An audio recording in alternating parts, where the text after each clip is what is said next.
Hi, my name is Emily. Welcome back to our Facebook Lives for 2019. We are at Gallipoli Barracks Inaugura today to answer any and all questions that you have in regards to Army Reserves. As such, we do have 3 Army Reserves with us today to answer your questions. So why don't we start with the usual? We'll get you guys to introduce yourself. Tell me who you are, what your job role is in the Army Reserves and how long you've been in that role. Yeah, my name is Tim and I've been in the Army Reserve as an infantry soldier for about 3 years now. I originally wanted to join straight out of high school, but for certain reasons it took me a couple of years to actually get the role. And yeah, as an infantry soldier, it's a great job. Hi, I'm Phil. I'm an infantryman in the Army Reserves. I've been serving now for over 10 years, 15 actually. There's nothing much else to tell, really. I'll get into it in a little while. Fantastic. Hi, I'm Sue. I'm a driver in the Army Reserves and I've been in for just over 3 years now. Fantastic. And worth noting that obviously you're part of the Army Reserve, so you do have lives outside of this. So what do you do in the civilian world? Yeah, sure. In the civilian world, I am a law student. I'm in my last year of study, actually, and I've already got an arts degree. And I work at a law firm on Brisbane's north side. So I usually go from either my law clerk job or from uni straight to Army Reserve on a Tuesday night. Very different job roles. Very different. Phil? I work in construction and landscaping as a labourer, and I also have a quietly sort of developing arts career, which I see on the sly slightly. Nice. Yeah. I have an ever so slightly boring job in finance where I spend a lot of the time at a desk looking at Excel spreadsheets. So again, very different to your role as driver. Very different.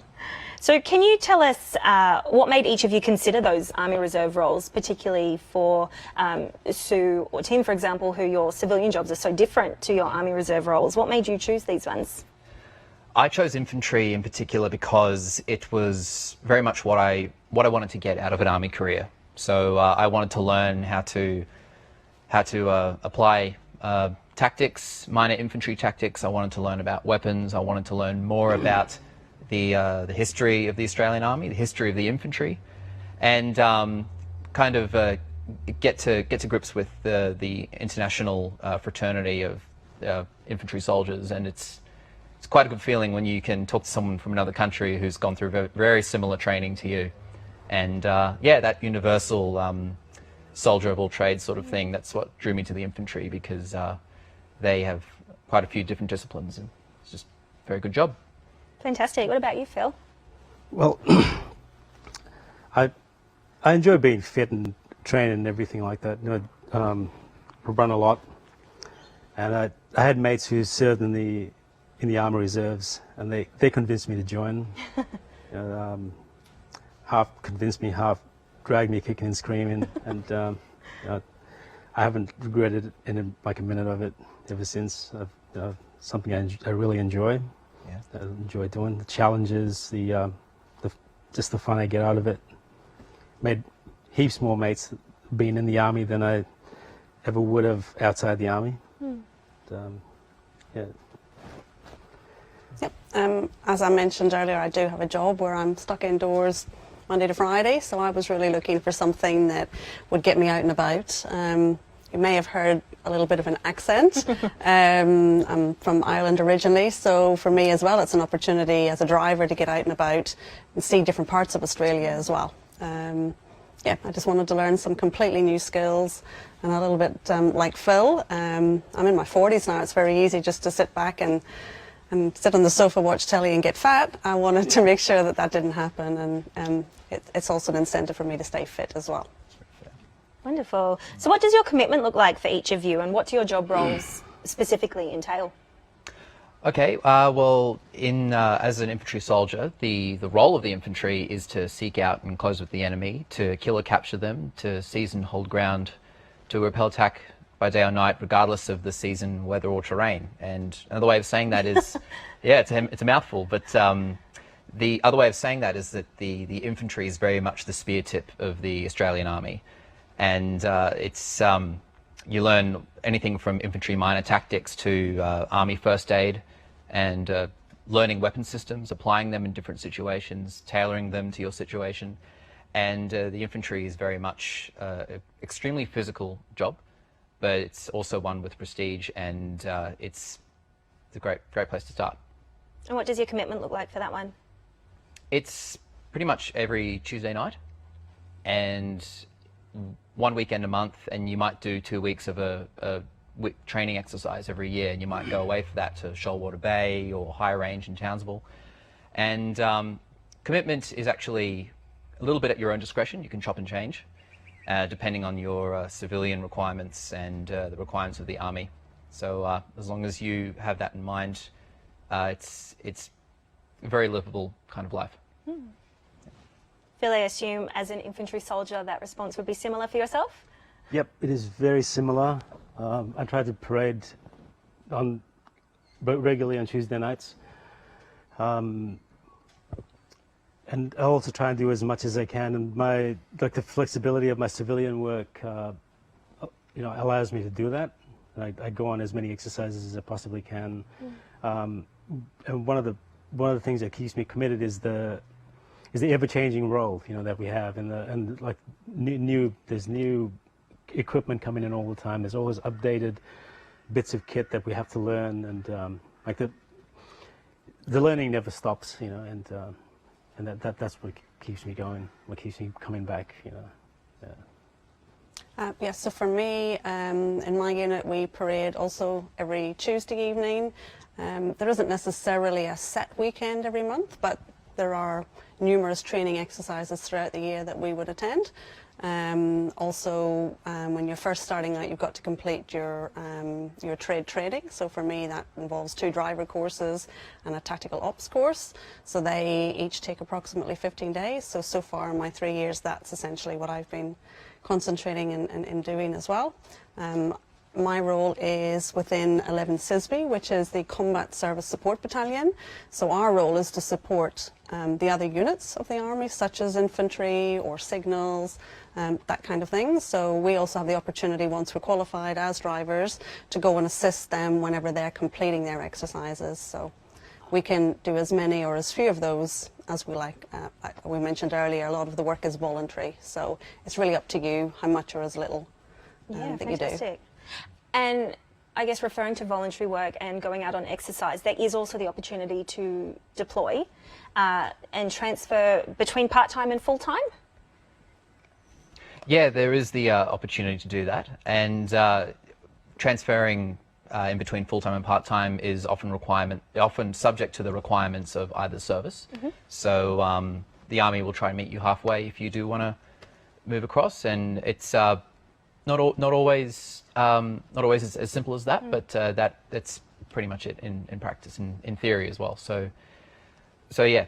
In terms of, I suppose, going on an exercise for a longer period of time, though, there is the opportunity for you guys to do that. It's not just the 1 day a week. So the deployments, you usually would become classified as a continuous full-time service. So that's for a temporary period of time. You would become full-time.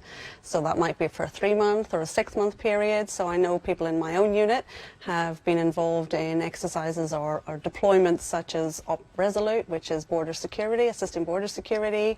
We have a number of people deployed at the moment in Malaysia on a deployment there as well, and that's a 6-month one. So those are definitely opportunities that, if you've got the availability and the skills, that you can absolutely apply to be part of. Yeah, fantastic. Speaking of which, can you tell us about any exercises or deployments you've each been on? Yeah. In 2010 to 2011, I was deployed to East Timor. As part of a stabilization force, and doing that. But while I was there, we were on mixed operations with the New Zealand Army as well as the Fast Marines from the US, and it was probably one of the highlights of my career, going over there and getting that opportunity. Which there are always those opportunities to go on. Operational deployments. You just have to make yourself available if you're in, and everyone's wanting to jump on those sorts of trips, you know, because every now and then they pop up and they call for nominations to go on them, and people jump at them, you know, and sometimes you have to be pretty lucky as well, because everybody wants to do it. Yeah. Most reservists can probably look forward to some high-profile exercises like Talisman Sabre or Exercise Hamel, which were kind of intertwined last time. I got to attend those exercises in 2017, and that was great. It was just 2 weeks in Shoalwater Bay, but we got to try to train and learn alongside US Marines, US Army, and it was just an overall really, really cool experience.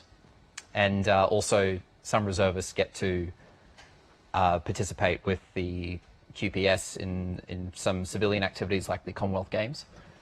So we had a role there to support the Queensland Police Service, and that was also really good. I haven't been on any deployments yet. I've been concentrating in getting my qualifications, so now that I've done that, that's definitely something that I'll be looking to in the future. Fantastic. Now, we have had questions coming through, so let's dive on straight into those. Now, Mitcherton asked, what's the minimum or maximum days that you can work per year? That's a good question. And there's an expected minimum of 20 days, 20 parading days, or thereabouts. And I think it might have changed recently, but I'm not too sure. And as for the ceiling on that many days, I think it's 100. It's 100. It's about 100, yeah. And I think you can also, if you do need to do more, you can request to do more days than that. So it's a little bit more flexible there, I think. I think the average, the expectation is that you'll do somewhere around 35 to 70 days, and that's certainly what most people seem to manage. I know some people in my unit would do more than that as well, and then you can also request extra days if there are particular taskings coming up that there's a requirement for your particular role. Okay. Bree asked, how would you get into the Army Reserves? So I guess we can talk through how you applied and went through Defence Force recruiting. Yeah, it is all done through Defence recruiting. So me personally, I wanted to join straight out of high school, but it was I had to jump through a few extra hoops, and it ended up taking me about 5 years to finally getting the go-ahead. And it took a few little doctor's letters and that sort of thing, and a few interviews, and Defence recruiting would say, haven't had enough life experience, go away and do this. So I ended up doing state emergency services for quite a while. I got a lot of experience out of that. A lot of ex-servicemen were there with me, and they gave me some great pointers. So if you want it, you've got to be able to work for it a little. Work for it, yeah. Take it on the chin a little bit. Kind of, all right, I wasn't good enough this time, I'll get him next time. And that's the attitude you got to have. You just got to keep doing it and show them that you want the job. I suppose coming out of school, a lot of kids wouldn't have a lot of life experience, I guess, holding down a job for a long period of time or living out of home. So that's the kind of things that they would ask you to go and get and come back. Yeah, definitely. Being as independent as you can when you first come out of school, that's a big one that they like to see. But you definitely worked on that, and you're here, so. And so you only went through recruiting a few years ago as well? Yep. So I mean, everything you need to do is all completely outlined on the Defence Jobs website, right through from attending an information session, which is really useful. They give you everything that you need to know at that, and they'll have people from each one of the services there to talk to. The first big day was what they call the U session, and that involves an aptitude test, which is just done online. You get an opportunity following that to talk to a career counsellor, so they might talk you through some of the roles that you may have seen on the Defence website, give you a little bit more detail about what they really are day to day, look at your scores from the aptitude test to see which ones perhaps you might be better suited to. And you would also go through the medical form. You've got to fill in a pretty comprehensive medical questionnaire before the U session, and a nurse will run through that with you. And if at the end of all of that you're still really keen, you can then apply for an assessment day. And then the assessment day basically goes into a lot of that in a bit more detail. So you then have a day where you would have an actual job interview, like a job interview with somebody from the services. They'll want to understand from you how much you know about the role that you're actually applying for, what your commitment's going to be. You'd also then have a full doctor appointment where they will kind of follow through on any of the information from the medical questionnaire, and also a short interview with the psychologist, just to make sure that you really fully understood all of the commitments again there. Following that, if all's still running along smoothly, you'd be invited to come and do a fitness test, and all of the details of what's involved in that's also on the website, and also a Defence Force app. I think active. There is a Defence Active app that Active you can app, download. yep. Which is wonderful for preparing for that fitness test. It was very helpful, yeah. And as long as you pass that as well, then enlistment ceremony and off you go. And that's it, in chronological order. Absolutely. And I did all of that. And Fantastic. Can I ask, when you all attended your youth session, I guess you're all in your job roles now in reserves, did you have your heart set on infantry soldier or driver, or was that discussion with your careers coach and your jobs report? Were you able to have a look at other jobs that you'd scored and perhaps surprise yourself with what you had scored and what was available to you? Yeah, I had a lot of jobs that I was very, very interested in, and spent a lot of time. I just wanted to be in the military, and I had the idea that I could just switch across to any job after I joined, which wasn't really the case. So there were a lot of jobs I was interested in, and by the time I went for my final the interview where I got in, I was just dead set on going for infantry soldier, and I think I put some preferences down, but I can't remember because I really wasn't that keen on anything else. And I think I displayed how dedicated I was to joining the infantry, and I think that's what got me through. So yeah.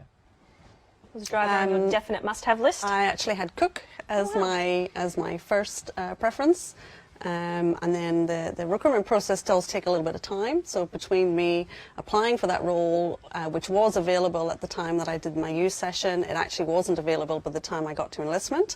So I dropped to my second preference, which was driver. I've since been told I dodged a bullet. Sorry, all the cooks out there. And I'm actually really happy that I got my second preference. Everything happens for a reason. Fantastic. Now, Stanley, Nathan and Lizzie have all asked, how do you find a balance between your full-time job, family and reserves? Okay. That's pretty easy. You just got to organise your life around it, and like defence is flexible enough defence life is flexible enough to not harass you or anything like that. There's no real demand for you to always be there, always have that commitment of 20 days or whatever. If you're not able to attend for a certain period of time, they show you understanding and support in that way. Like defence is one big family, and there's a lot of support for people and their families. And as far as career goes, most employers these days are upfront with helping defence members along, and there are also things like the employer support scheme, which gives employers an incentive for releasing defence members for their Army Reserve commitments. I suppose the point of reserves is flexible commitment, isn't it? So, Yeah. I think both sides do try to meet you halfway. Yeah. To help you out. I've got the luxury of working in a business owned by my family, so I'm lucky there. Not everyone has that luxury, and it might change when I graduate and probably move elsewhere. But so far for me, I've been very fortunate. It's been a breeze. I've been able to juggle both careers with not too much difficulty. So it's been quite good. Just doing law, working there, and so yeah, no, it's quite good. It's very good how uni and army and my civilian employer just kind of all meet in the middle to help me out. So sounds it's very ideal. good like that, yeah. Yep. For me, I have a full-time job. I'm also a single mum of 2 boys. and I work in the reserves. It's really just a matter of being organised, and it's very rare for defence to expect you to do anything very last minute. You know in advance if you're going to be on a course or if there's a 2-week exercise coming up. So it's just a matter of being upfront with your employer and giving them plenty of notice that you're going to want that time off, and just being organised and planning. And obviously I've got support of my family as well, so yeah. Yeah, wonderful. Brandon asked, if I enlisted in the reserves based in Victoria but needed to move to Canberra for work, can you transfer to a Canberra-based unit? It's a very good question, and I had a mate who did that. He and I went through training together in Brisbane. He got a job in Canberra, and it was a matter of paperwork and pushing it through, and he had to follow it up, but he made it work. So he went from an infantry role in 9th Battalion, the Royal Queensland Regiment, where me and Philzy are attached to now, and now he's doing the same thing, exact same job in Canberra. So it's worked out pretty well for him. Yeah. So it is possible to jump units? Yes, very possible. Yeah.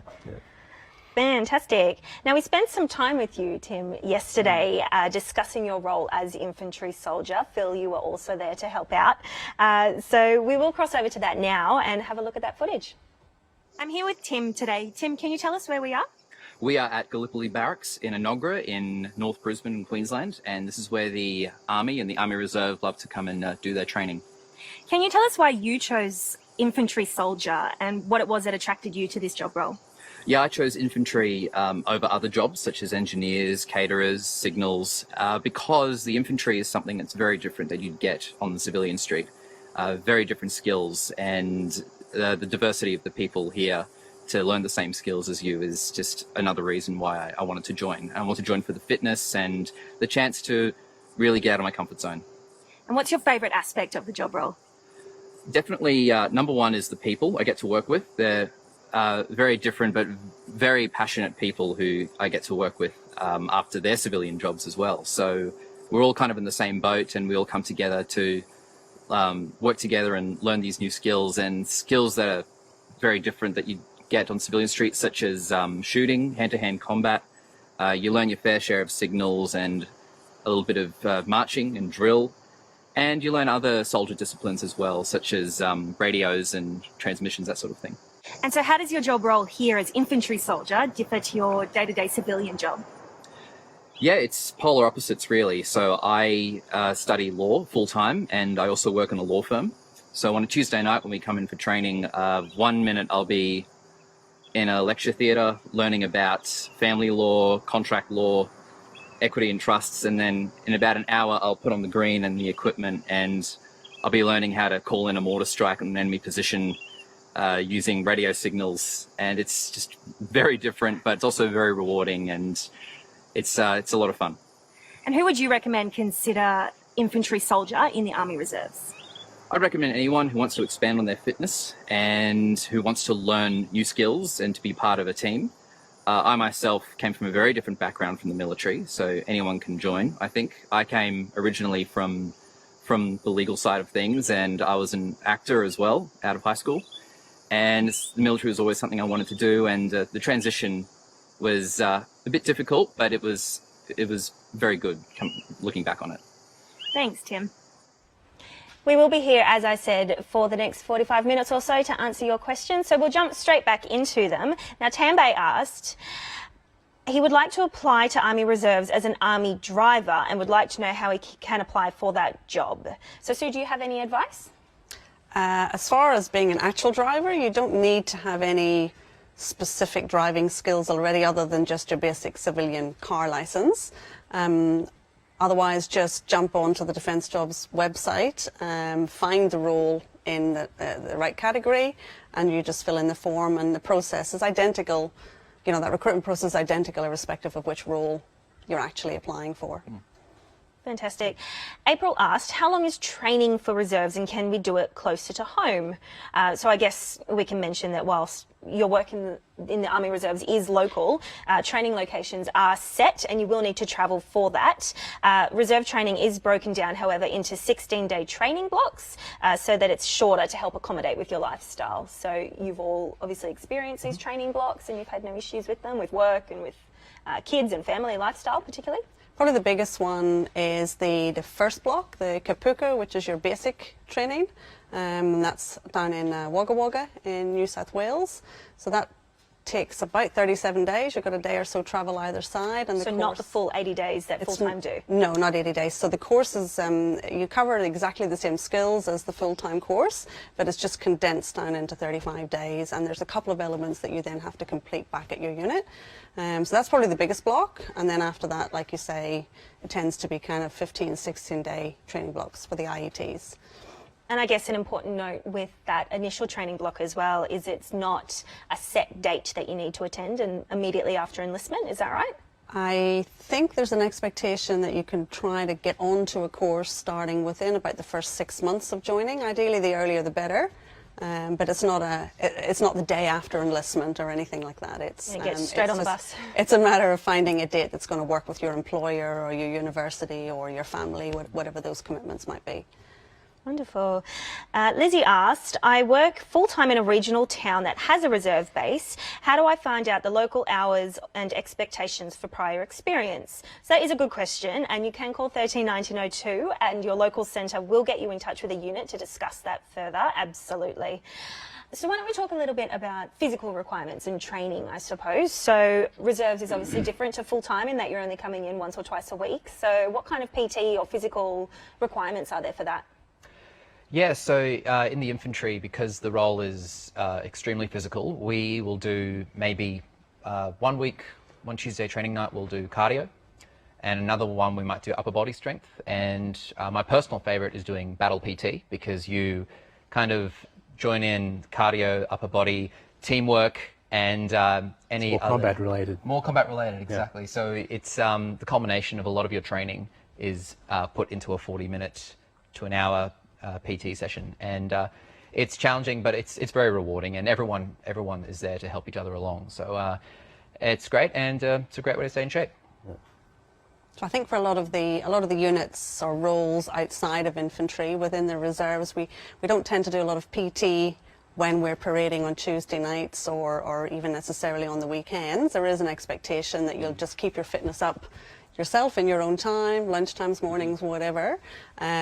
But pretty much most roles will have an element of physicality to it. So even for me as a driver, there's a fair bit of lifting things in and out of the trucks and carrying things around. So absolutely, you need to maintain that fitness. Yeah, for sure. Emma has asked, I'm not very good at maths. Will this be a problem for the aptitude test? Me either. Never good at maths. Okay. That's why I study law. Maths is... It's a component. It's a component, definitely. But it's good to try and work on your maths as best you can. It's not essential. For some jobs, it probably is a lot more important. I can say that in the infantry, when we use things such as reading maps, navigation, that sort of thing, and counting your stores and ammunition and water, then you need a little bit of everyday maths in there. But yeah, there are some jobs in defence recruiting that might require a bit more of a maths background. Well, that's exactly right. And I suppose the point of that aptitude test as well is to have a look at where your strengths lie, so that your jobs report that you get at the end of that test, if it's not necessarily maths focused, it will give you a list of job roles that might focus in other areas. I know for me, before I went for my youth session, I did spend a bit of time in the weeks kind of running up to that, just trying out a few of the free online aptitude tests. You don't have to pay for any of them, but if you just Google free online aptitude tests, it's really worthwhile because it's a very specific way of thinking. Yeah, it gives you a spectrum of like the whole psychometric testing that. Yeah. Just get your brain back into that, particularly if you've not been at school for a while or it is a subject that you find a little bit difficult. It's just good practice. Yeah. Keita asked, do I need to do my HSC to be in the Army? So I guess that's looking at education requirements, which, Tim, particularly you would know, Year 10, English and Maths. Yeah. Yeah, Year 10. For most roles. Most roles, yeah. Yeah. So some jobs such as pilot and observer or Officer roles.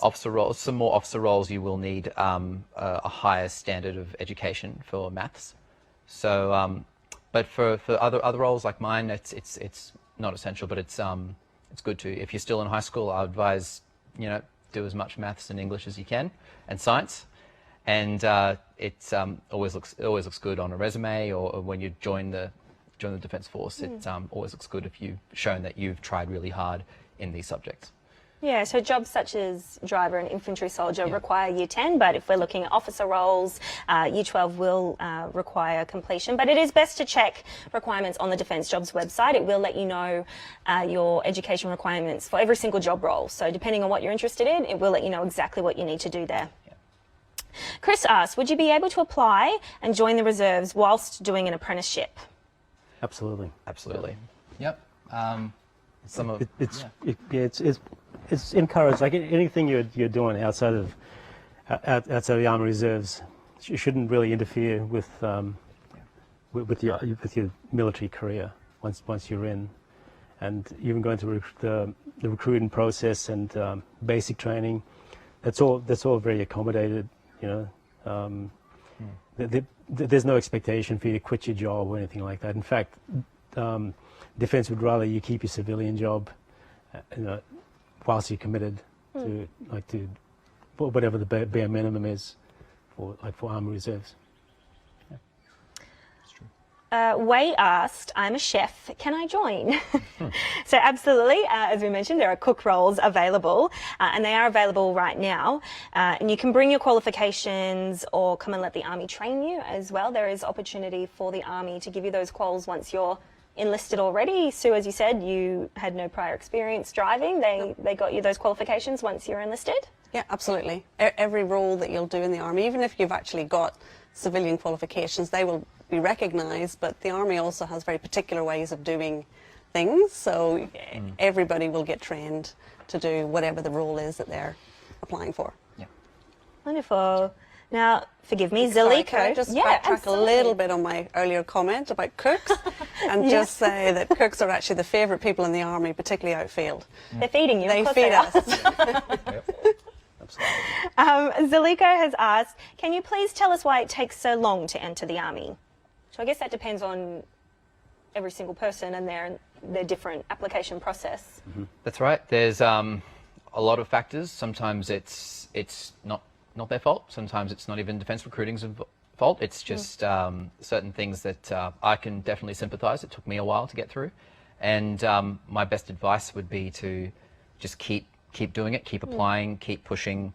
Don't be afraid to be a little bit of a pest with them. You've got to, if you want it bad enough, you've got to show them, and that was exactly the situation with me. I think the word is initiative. Yeah, that's right. Thank you. Initiative's a good word. Be persistent. Yeah, but it can be a whole number of things, and I advise them not to take it personally. Yeah. So it did take you a little while to join. Sue, your process was quite quick. Yeah, so I think I was approximately 6 months from start to finish, and that even involved 3 months of a little hurdle to get over from a medical perspective, so could have potentially been even quicker. I did make sure before starting the process, though, that I'd gotten all my kind of certificates and documentation ready. So educational certificates, from my perspective, I needed citizenship certificates, all of that stuff. It's just really worthwhile just to get all of that in place. And then whenever you go in for your first session, you can just present it and you can tick all of the boxes pretty quickly. So the more organised you are, ultimately the quicker the process is likely to be. Yeah, wonderful. I mean, Phil, you did enlist a little while ago, but was the process similar for you? Yeah, the process for me was quite quick, but then I was pretty persistent. I think someone told me not to ring, and I just kept ringing them until they got sick of it and said, "Okay, let's give him a go. Yeah, let's give him a job to shut him up."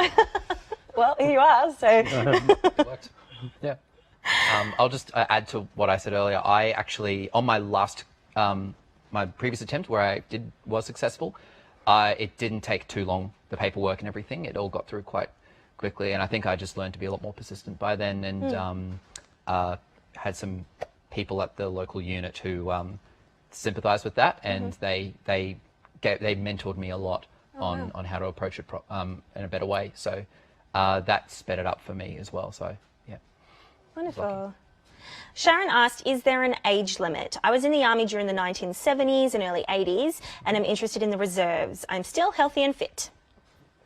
My understanding is that you can join all the way up to almost 60 years of age for reserves. I think it's a little bit older than full-time. It is, I know yes. from my own experience, I went through Kapuka at age 42, so it's definitely possible. Yeah. Absolutely. And again, on the Defence Jobs website, for each job role, there is age requirements on there. As you said, Sue, it does differ for full-time to reserves. There is a little bit of a higher age limit for reserves, but they are listed on the Defence Jobs website as well. Yep. I think you'll find, well, for instance, a friend of mine who I did my infantry IETs with was about 45 when he joined. He didn't have any prior experience. And he was far older than the rest of us, but he was amazing. He was great, and a lot of ladies I've done training with that they've gone and had kids and had careers, and they're around the same age, and they nailed every part of training. So there's that, and it's also your attitude as well, and yeah, no, it's very possible. Cool. Cole asked, I would like to be a driver. What are the requirements to be able to do this, both physical and educational? We actually spent a little bit of time with you, Sue, yesterday, and we were able to discuss your role as driver and what you do on a day-to-day basis. So why don't we have a look at that now? I'm here with Sue. Sue, can you tell us where we are? We are in the 11th Sisby Transport Yard at Gallipoli Barracks in Brisbane. And so why did you choose driver in the Army Reserves? Well, in my civilian career, I work in investment finance, so I'm stuck at a desk 8 hours a day, Monday to Friday, and I was really looking for something that would give me the opportunity to get out and about and learn some completely new skills. So outside of driving a car, had you had any experience driving any heavy vehicles? Not at all. In fact, I'd never even driven off-road in a four-wheel drive before, so my first driving course where we suddenly had to drive around in the bush in the dark with no lights on, pretty intimidating, but good fun. And what qualifications did you pick up? At the moment I can drive 6 different variants of a G-Wagon, as well as a Unimog, which is this vehicle just behind us. I think in civilian world that's classified as the same as a medium rigid vehicle. I can also drive the ambulance under lights and sirens and transport dangerous goods such as explosives. And what's your favourite aspect of the role? I've really enjoyed, particularly in reserves, meeting lots of different people from different backgrounds. We've got everything from lawyers and students through to police officers, firemen. And when I was down at Kapuka, in my platoon, we even had a guy who is a rider in the Outback Spectacular. So lots of different people, getting to learn how to deal with different backgrounds and opinions. And like I said, also the getting out and about, seeing bits of Australia that I haven't seen before as well as a driver. And so we've talked about some of the skills that you've picked up in the reserves. Which skills have particularly helped you in your civilian career? Well, in Army Reserves, the skills such as the weapons handling and navigation don't particularly help me or even the driving don't particularly help me in my civilian career staring at the Excel spreadsheets, but like I say, just that ability to deal with lots of different people in a disciplined environment has given me some soft skills in that respect. Also just the ability to learn different skills in a challenging environment has also made me a little bit more adaptable to change and perhaps given me a little bit of patience. Thanks, Sue. Thank you for sending through your questions. Make sure you get them through. We are here for a little while longer, so we'll jump straight back in. There are plenty coming through. Sally has asked, what surprised you most about being a reservist? Oh wow, I've got to say, what surprised me most was I think the level of knowledge about your own job that, speaking from an infantry perspective, you are required to know a lot about your job, and you're also encouraged to do a lot of your own independent learning into it, and bring back whatever you learn to your unit. If not from, you can learn from other units as well. The level of knowledge just absolutely blew me away from some of the instructors I had and some of the other infantry soldiers that I've got to work alongside with. That was the most astounding thing for me.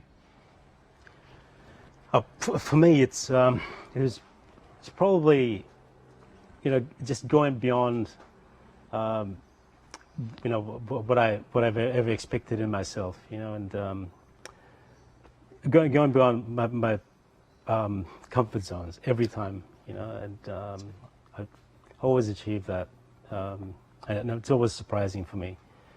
And sometimes it gets a little bit challenging, say, when you on a field exercise and there's weather conditions are not the most favorable and everything, things get a little bit uncomfortable, and you sort of learn.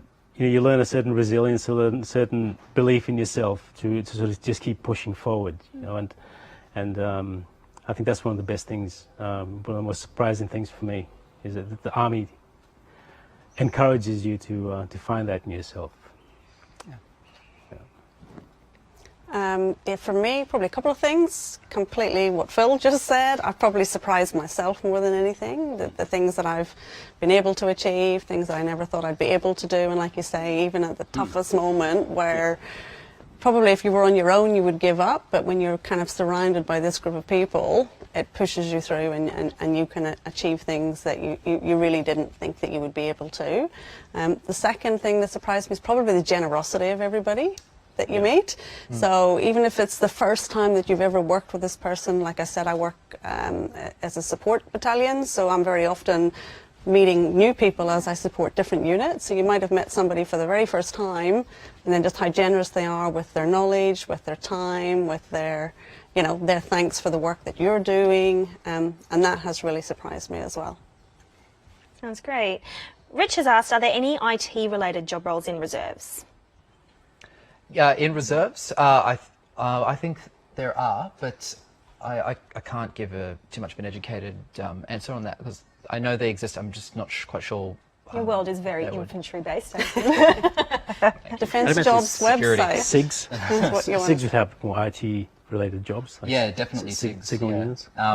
I know that full-time roles have target acquisition and drones, that sort of thing. So I think you'd probably be better off going to the website, unless so you've got a better idea than I do of the... The idea was to go to the Defence Jobs website.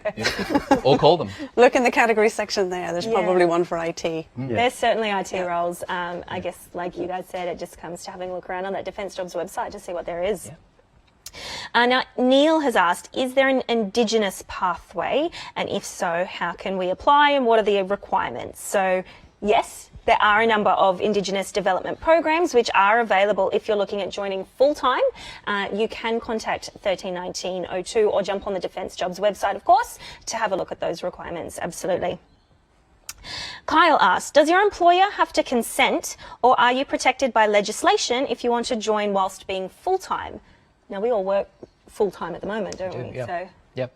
I'm not too sure if it's absolutely protected by legislation in regards to your civilian job. You're studying law, aren't you? I am studying law.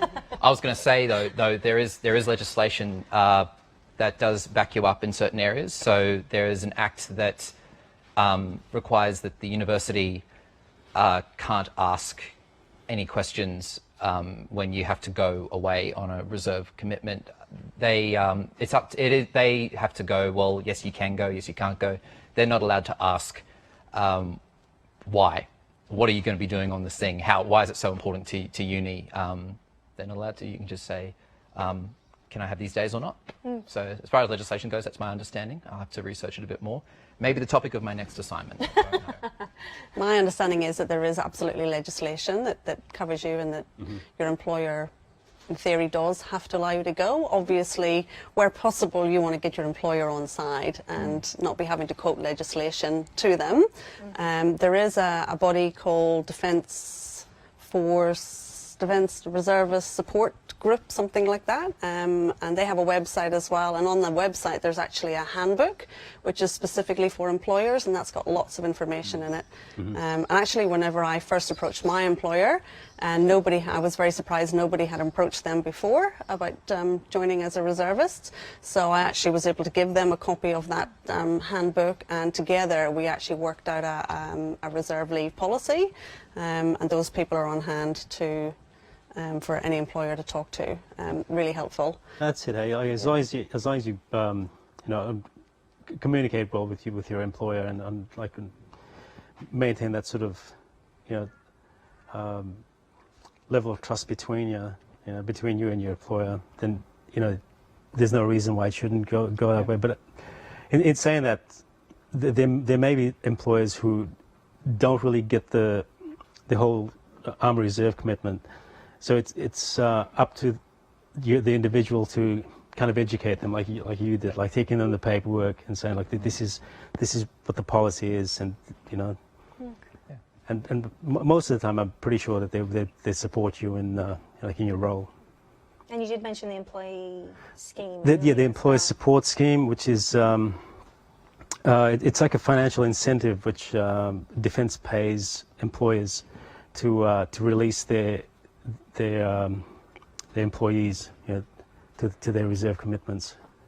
Yeah. Maldini asked, I'm studying construction management in uni, but I want to go Army at the same time. How will that work? I guess you'd be closest to that, wouldn't you? What was the last part of that question? How about work? How will that work? How will that Studying work? full-time and Yeah. going Army? So I'm studying full-time, and going through Army Reserve training, I was jumping in between full-time study, part-time study, and it's very, very doable, very manageable, and sometimes the Army Reserve trainings are held in the uni holidays, so that's been a lifesaver for me. And studying full-time, you could definitely fit that in. It's very possible, very doable. It's very much designed around that. I think there's even units called the ones like the Queensland University Regiment was originally started years and years ago in the 30s by university graduates and made up of students. So I think Army Reserve has always been very conscious of its student cadre. Ben asked, what would you recommend, full-time or reserves? I think I know what the reserves are going to say about this. I think it's very much on what you want to do. And I can definitely understand wanting to go full-time ARA, and I can definitely vouch for going Army Reserve. It's very much what you want to get out of the ADF, and how you can contribute to it to the best of your ability. Army Reserve has worked out great for me. I wouldn't mind going full-time in the near future, but that'll be another Q&A session, I'm sure. Yeah. Anything to import there? Pretty much just exactly what he said. At the end of the day, they're a little bit different. I can only talk for being a reserve. It's good fun, it's challenging, it's rewarding. It's all of those things that you see on the advert. It pretty much did tick every box so far. So a big yay for reserves. I can't really answer for full-time. Sorry. That's okay. How about you, Phil? Did you consider full-time or reserves when you were first enlisting? Yeah, when I was first enlisting, I was encouraged to go full-time, but I had good enough training staff in the unit that I was when I first joined, who encouraged me to go down the reserve path. But there's always opportunities to sort of cross over and back again. Like the reserves, it's full of people who've gone in both directions into the army. But I mean I can't tell anyone which way to go. It's an individual choice. Okay, which is pretty much what these two have said as well. So I think we're unanimous on that one. Ali asked, do you need your licence to join the Army Reserves? We're assuming car license, not helicopter license. I would assume so. Cool. It's not essential, but it helps. Yeah? Yeah. Is that specifically for a driver role? Not, well, it doesn't say. Okay, if it's for a driver role, then you do need to have a civilian car license, but you don't need to have any other type of driving license. So even though you will learn to drive medium rigid vehicles, heavy goods vehicles, oil tankers, ambulances, as many of the types of vehicles you can possibly think of, you don't need to have those in advance. You will learn all of that. But my understanding is you do need your civilian car license. For driver especially, and for other job roles, Defence Jobs website will give you the details for that one. Now Ben asked, how flexible can positions be? So could someone do it part-time while freelancing in another area or running a business with a changing schedule? Okay. There's a someone who I'm in the same unit with, and he's actually an officer, and he runs his own business, and he has the same commitment I do, and I know that Defence does help him out, and Reserves helps him out a little bit financially. He seems to manage it. It sounds quite tough for what he does, but I think he makes it work. So it's very much down to organisation and how lucky you can be sometimes. So yeah.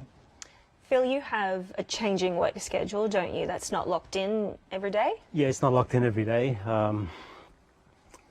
It's pretty flexible. I could work for a labour hire company. Yeah. And you know, I can do as much as I want or as little as I want. So it's similar to my job in the Army Reserves. You know, so it enables me to sort of balance things out, and you know, it's good. It's good for me. So it's definitely possible. It's definitely possible. Yes. Yeah. Now, Neil asked, what's required to work in the Army Reserve warehouse? Now, though she's not here with us today, we actually spent some time yesterday with Emily, who is a warehouse store person. Now, she does work in the warehouse, which is where we are today for our live Q&A. So we did get to spend some time with her and her job role in the Army Reserve, so we can have a look at that now. I'm here with Emily. Can you tell us where we are today? We're at the 11 SISBQ store at Enoggera. Can you tell me a little bit about what your job role as a warehouse store person entails? So as a reservist, we usually work Tuesday nights, and your typical Tuesday night starts off with PT, and then the guys will usually want to get weapons out to do their weapon training, so we facilitate the withdrawal of weapons from the armoury. If we're going on exercise as well, we consolidate all the equipment and check what's missing, what we need. If we need something, then we submit a request to the main warehouse. We also help with all the stock takes, making sure everything's functioning properly and that's actually there. And what do you enjoy most about Army Reserves? Because of my role, there's always work going. So if I have a day off from work or if I get some free time, then I can usually come in and actually be productive. So tell me a little bit about your training, what kind of skills you've gained. I did all my training whilst I was full-time, but the reservist training for a store person it's 2 lots of 2 weeks, and in that they learn how to work our inventory management system, as well as they usually get their forklift license as well.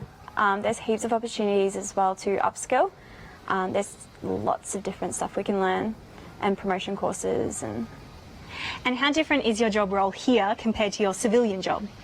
So I'm a bartender and a nursing student usually, so obviously super different. And you like the contrast between the two? Yeah, I don't have to wear makeup here.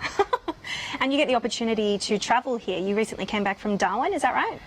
Yeah, so I did 6 months on Op Resolute, which is Defence's contribution to border security. And basically we just worked with the Navy, and yeah, I got to hang out in Darwin and go on all the patrol boats. Sounds pretty awesome. Yeah, it's pretty fun. And so how do you manage to juggle your life as a reservist and a civilian? So my uni, I can do some subjects online, so that makes it pretty easy. Defence is super flexible with hours as well as bartending is pretty easy to manage as well. So, and all my employers are super supportive. So, fantastic. Thanks, Emily. Alrighty guys, we are here for another 10 minutes or so, so please make sure you're getting your last questions through.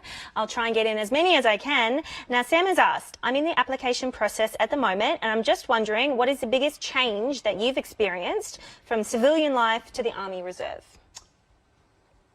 I can say that definitely something, as an example, will be going from Kapuka, and then a few days later I'll see myself on Civilian Street and I'll have a sense of urgency and I'll be much more focused on what I'm doing, and I'm standing in line at the shops and people are taking their time and I'll get very frustrated because I'm like, how about a sense of urgency here, keep walking. But yeah, the transition is, I think it affects different people, and I found it pretty painless, really. So yeah, it comes down to your own experiences, I'd say. Yeah. Phil? Certainly, like your commitment to fitness and things like that. You know, like for me, I could easily get lazy if I wasn't in the reserves, you know. But because of the physical requirements of the job, I sort of continue training, and you know, it's more of a discipline sort of lifestyle for me. But you know, it could be different for somebody else. Someone younger, you know, probably doesn't have to train as hard as me, or you know, or train as much as I do. So yeah, like for me, it's just it's more discipline in my life. Yeah. How about you, Sue? I guess nobody's touched on it yet, but the discipline that's within Army life, you can't get away from that. The rank structure, obviously understanding who it is that you're dealing with, being able to take instructions or orders, whatever you want to call them, that's really important, and just having that level of respect.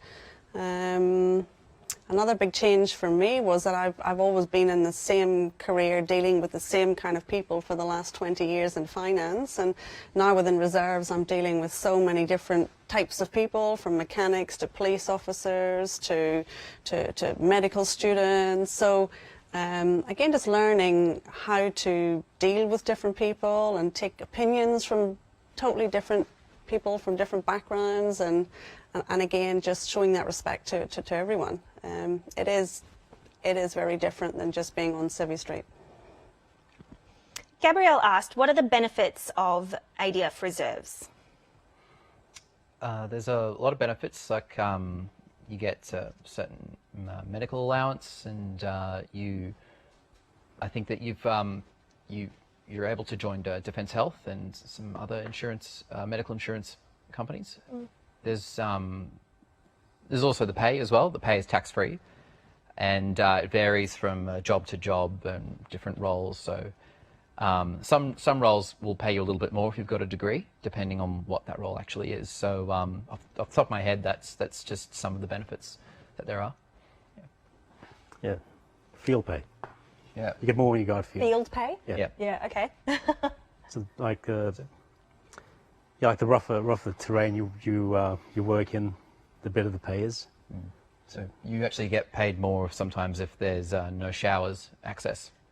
Fair. Yeah. Just a touch on top of the tax-free pay, just for anybody who might be claiming things like family assistance, childcare assistance, that kind of thing. None of the pay that you receive touches any of those entitlements as well, so it's completely tax-free. On top of that, there's obviously the training benefits, all the new skills that you're going to learn, access to facilities. So I bring my boys into the barracks here on the weekends, and we've got access to Olympic swimming pool, tennis courts, football fields. They love that. So we get ability to use all of those facilities on the weekends as well. So lots of very different types of benefits. So Chris asked, do you feel like the Army Reserves provides you with the training and commitment to attend at short notice combat events? Combat events. I think I'm just trying to remember that. Yeah, short notice is a big part of Army life, and I've known that reservists I've known who might have a particular set of skills will be contacted by the chain of command and say, hey, we need you for this job, we need you for this deployment, you're going to Afghanistan at the end of this weekend for a 9-month deployment. I hope that kind of answers the question. So if you're, it is possible. Yeah. But for different commitments, there is different, what they call is a notice to move sort of thing. So, you know, the minimum for a certain type of commitment might be 2 weeks, or it might be 1 week, but you get given those sorts of warnings early on, you know, and say if it's a deployment to Afghanistan or something, which is quite often available in the reserve world now, I think the notice to move is something like 4 weeks before they want you to be packed up and have all your vaccinations and everything and ready to go. But of course, in reserves, none of that's mandatory. So Yes, absolutely. to be on that list would be something that you would have nominated, volunteered for. Yeah, you would have to to begin volunteer with. for it. So Exactly. you'd be ready for that. And I suppose, you know, if those events were coming up and you had volunteered, you'd feel you had all the training, you'd be ready to go. Absolutely. The training that we receive in reserves is exactly the same as you receive as the full-time army. The idea is we're there to support full-time army as well. Yeah. We need to be able to do the same jobs that they can do. Absolutely. Now, Cameron asked, Sue, driver, how often do you drive? As often as possible. Yeah, literally as often as possible. So every opportunity that I've got, if I can get away from my civilian employment, or if I can get a weekend away from home, then absolutely I'll volunteer to do taskings. And the more driving that I do, the more experience I get. So yeah. Wonderful.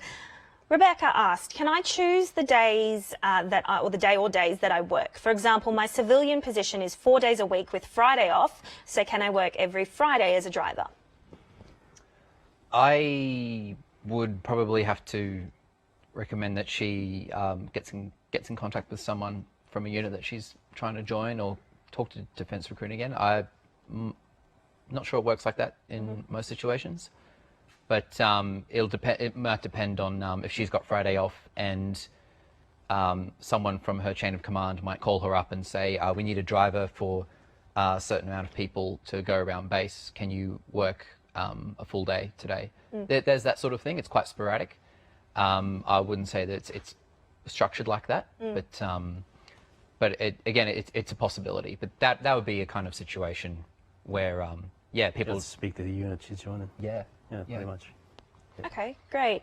Now, last question for this afternoon. Nathan asked, what is the best part of joining the Army Reserves? So I guess here we can talk about some of your highlights or any challenges that you've overcome in the Reserves. A challenge I overcame definitely was the change of environment. The night before I started my basic training back in 2016, then the very night before that, I was just coming off stage. I was an actor, so just doing some part-time acting while I studied. So I went from that sort of lifestyle of being on the stage and putting on a role, and the next morning I was here at Enogra and getting indoctrinated, and I was just around the corner from here getting my uniform for the very first time, and that was a big challenge, but it was very, very surreal at the time, and yeah, that's something that really stands out. And it's a very different job to what I used to have. So yeah.